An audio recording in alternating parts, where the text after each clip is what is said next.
October is Financial Planning Month. The pandemic has created some financial obstacles for a lot of people. That's why having a plan for your money is so very important, especially right now. We've got our friend John Vandergriff from Blue Ridge Wealth Planners joining us right now with some tips to help you reach your retirement goals.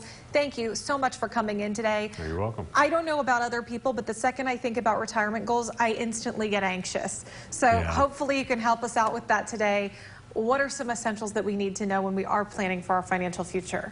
Well, what's interesting is, there was a recent study done that people are actually fearing retirement more than they're fearing their own death today, which usually that was reserved only for public speaking, but now retirement has kind of crept in. And so, okay, so I'm not the only anxious person about this. Not the only one, and hopefully you're not that far down the line. So I think the beginning part of any good plan is setting goals. You want to know whether it's short-term, longer-term goals. What is it that you're trying to accomplish that makes your situation different? Because too many times people try to make things in the financial world fit everybody, and cookie cutter plans just don't work if you have unique goals that are for you and your family. And so you want to set those goals, and as a byproduct of that, especially if we're talking about retirement, you may have certain things that you need to track to see kind of what am I doing now? What does the status quo look like to see, am I undercutting my budget? Am I overthinking things? It can give you a good picture of where that money needs to be, and then obviously planning for that in the long term is really important.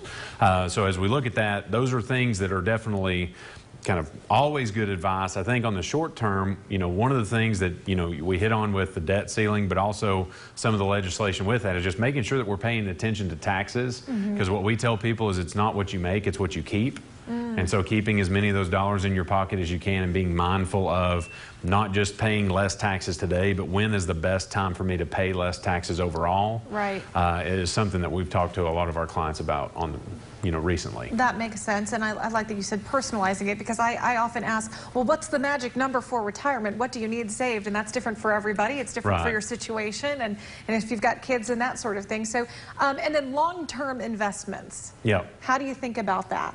Well, I think that allows you to prevent from making mistakes, because I think, especially what we've seen recently with the stock market being kind of all over the place, it is very much a temptation to sell emotionally and do things. And if you have more of a longer term focus and say, yes, we planned for this, the risk that we need to take is necessary for us to get to where we want to, hopefully it can avoid making mistakes in the short term that have long term effects. Okay, so don't panic right now when that stock market does what it does.